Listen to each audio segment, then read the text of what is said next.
ಆತ್ಮೀಯ H16 news ಅರ್ಥಾತ್ ಹೇ ಸೀತಾರಾಮ್ಗೆ ಸ್ವಾಗತ.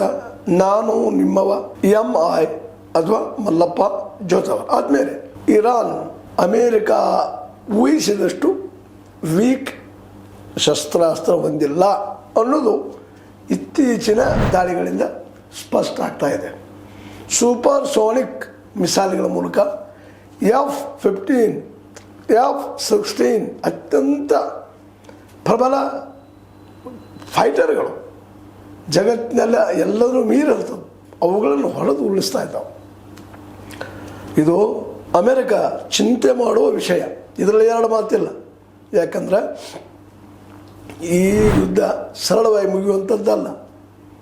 ಅದರಲ್ಲೂ ಮಿಡ್ಲ್ ಈಸ್ಟ್, ಮಧ್ಯಪ್ರಾಚ್ಯದ ಅರಬಸ್ತಾನದ ದೇಶಗಳು, UAE ಆಗಿರ್ಬೋದು, ದುಹಾ ಆಗಿರ್ಬೋದು, ಕತರ್ ಆಗಿರ್ಬೋದು, ಬಹರೇನ್ ಆಗಿರ್ಬೋದು, ಇಲ್ಲೆಲ್ಲ ಏರಿಯಾದಲ್ಲೇ ಸಿರಿಯಾ ಆಗಿರ್ಬೋದು, ಅದೇ ಕಾಲಕ್ಕೆ ಈ ಒಂದು ಏನಪ್ಪ ಅಂತಂದ್ರೆ ಸುತ್ತಮುತ್ತ ಇದ್ದಂಥ ಅನೇಕ ರಾಷ್ಟ್ರಗಳಿರ್ಬೋದು, ಅಲ್ಲೆಲ್ಲ ಅಮೇರಿಕೆಯ ಬೇಸ್ ಅಂದ್ರೆ ಯುದ್ಧ ನೌಕಾಸ್ಥಾನಗಳನ್ನು, ವ್ಯಾಪಾರ ಕೇಂದ್ರಗಳನ್ನು ಎಲ್ಲ ಕಡೆ ಈ ಸೂಪರ್ ಸಾನಿಕ್ಗಳನ್ನು ಬಳಸ್ತಾ ಅಮೇರಿಕ ಇವತ್ತು ನಡುವಂಗೆ.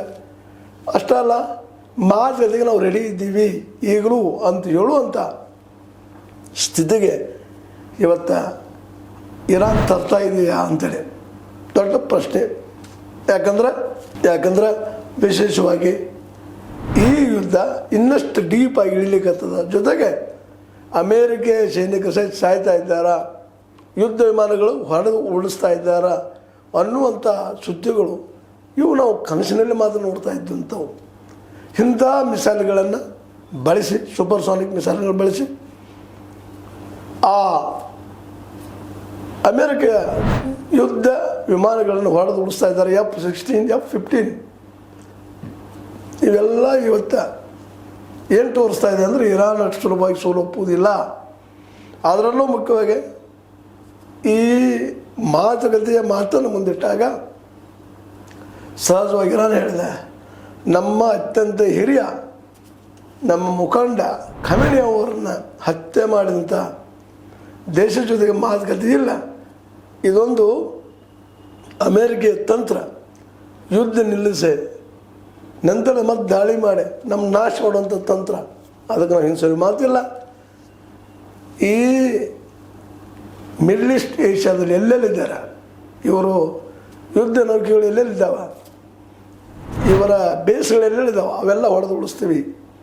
ಅಷ್ಟಲ್ಲ, ಈ ಏರಿಯಾದಲ್ಲಿದ್ದಂತಹ ವಿಶೇಷ ಆರ್ಥಿಕ ಸ್ಥಾನಗಳು ಅಮೇರಿಕೆ ಯಾವ್ಯಾವ ಇದ್ದಾವೆ, ಅದರಲ್ಲೂ ಮುಖ್ಯವಾಗಿ ಸೌದಿ ಅರೇಬಿಯಾದಲ್ಲಿರುವ ರಿಫೈನರಿ, ಅಮೇರಿಕೆ ರಿಫೈನರಿಯನ್ನು ಅಂದರೆ ಕ್ರೂಡ್ ಆಯಿಲ್, ಕಚ್ಚಾ ಎಣ್ಣೆಯನ್ನು ಪಕ್ಕಾ ಮಾಡುವ, ಕ್ಲೀನ್ ಮಾಡುವ, ರಿಫೈನ್ ಮಾಡುವ ದೊಡ್ಡ ಒಂದು ಏನಪ್ಪ ಫ್ಯಾಕ್ಟ್ರಿಯನ್ನು ಸಹಿತ ಹೊಡೆದು ಉಳಿಸಿದ್ದಾರೆ. ಇವತ್ತು ಕೋಟಿಗಳಲ್ಲಿ ಅಬ್ಜ ಕೋಟಿ ಲಾಸ್ ಇವತ್ತು ಅಮೇರಿಕೆಗೆ ಆಗ್ತಾಯಿದೆ.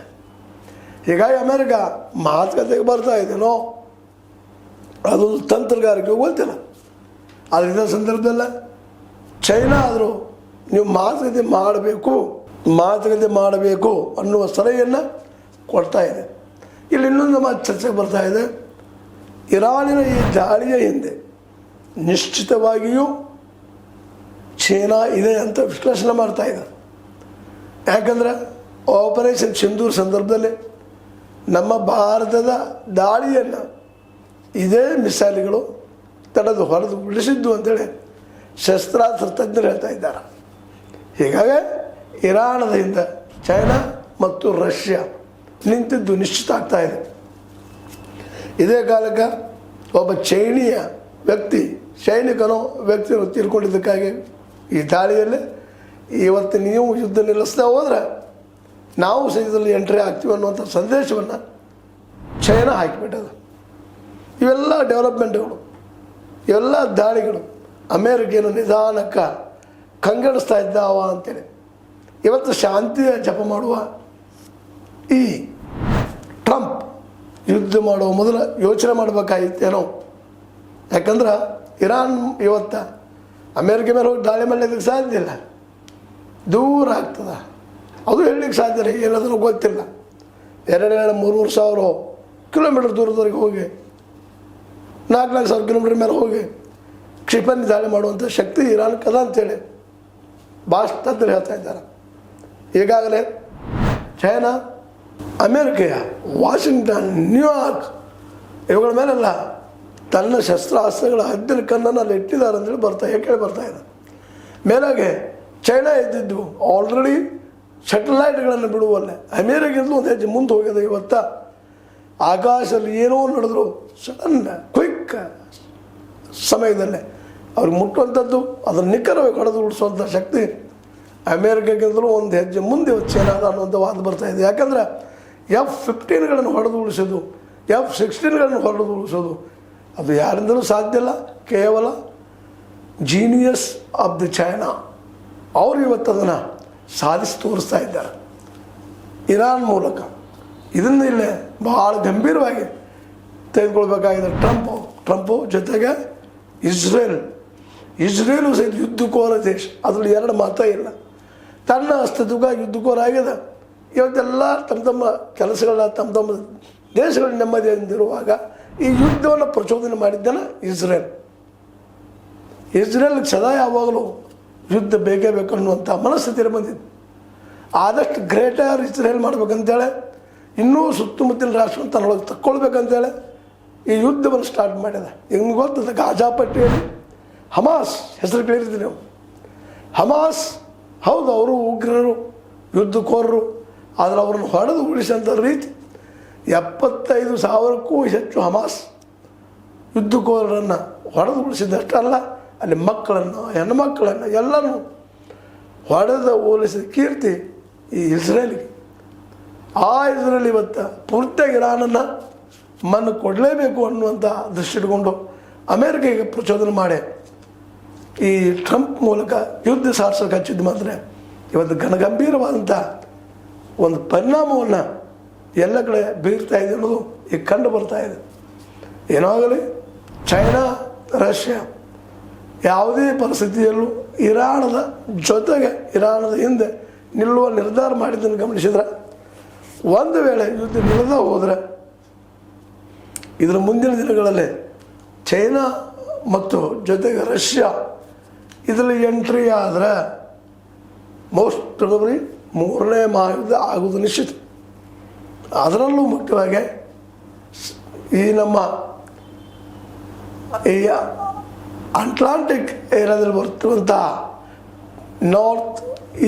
ನಾರ್ತ್ ವೆಸ್ಟ್ ಟ್ರೀಟಿ ಅಂತ ನಾವು ಕರಿತೀವಿ. ಅದನ್ನು ಆ ಟ್ರೀಟಿ ಮೂಲಕ ಇವತ್ತು ಈ ಯುರೋಪ್ ಖಂಡ ಅದು ಸಹಿತದಲ್ಲಿ ಎಂಟ್ರಿ ಆದರೆ 3ನೇ ಮಹಾಯುದ್ಧಕ್ಕೆ ಒಂದು ಹಾದಿ ನಿಶ್ಚಿತ ಅನ್ನುವಂಥ ಮಾತು.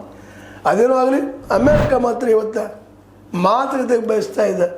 ಅದೇನು ಈ ಹೊಸ ದಾಳಿಯಿಂದನೋ ಅಥವಾ ನಿಜವಾಗಿಯೂ ಅದು ಬಯಸಿದೇನೋ ಅಥವಾ ಅದನ್ನು ತಂತ್ರನೋ ಇದು ಇರಾನ್ಗೆ ಸ್ಪಷ್ಟ ಆಗಬೇಕಾಗಿದೆ. ಆದರೆ ಚೈನಾ ಈ ಸಂದರ್ಭದಲ್ಲಿ ಇರಾನ್ ಮತ್ತು ಈ ಯುದ್ಧಕೋರ ಇಸ್ರೇಲ್, ಅಮೇರಿಕಾಗಳಿಗೆ 3 ರಾಷ್ಟ್ರಗಳಿಗೆ ಈ ಯುದ್ಧ ನಿಲ್ಲಿಸಬೇಕು ಅನ್ನುವಂತಹ ಒಂದು ಸಂದೇಶ ಕಳಿಸ್ತಾ ಇದ್ದಾರೆ.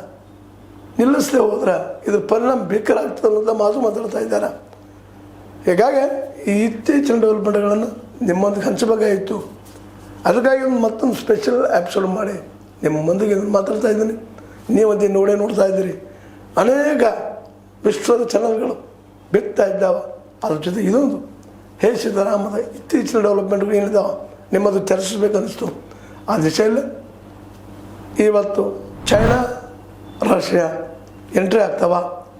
ಇರಾನ್, ಅಮೇರಿಕಾ ಬಯಸಿದ ಮಾತುಕತೆಗೆ ಬರ್ತದನ ಇಲ್ಲ ಮುಂದೇನಾಗ್ತದೆ ನೋಡೋಣ. ಡೆವಲಪ್ಮೆಂಟ್ ಏನಾಗ್ತಾವ ಅವುಗಳು ನಿಮ್ಮ ಜೊತೆಗೆ ಕಾಲಾಗಿ ಮಾತಾಡ್ತಾ ಹೋಗೋಣ ಅಂತ ಹೇಳ್ತಾ, ಇದು ನಿಮ್ಮ ಲೈಕ್ ಆಗಿರ್ಬೋದು. ಲೈಕ್ ಮಾಡಿ, ಶೇರ್ ಮಾಡಿ, ಕಮೆಂಟ್ ಮಾಡಿ, ಜೊತೆ ಸಬ್ಸ್ಕ್ರೈಬ್ ಮಾಡಿ. H16 ನ್ಯೂಸ್ ಅರ್ಧ ದೇಶದ ನಮ್ಮ ಸತ್ಯ ಕೈಗಡೆ ವಂದನೆಗಳು.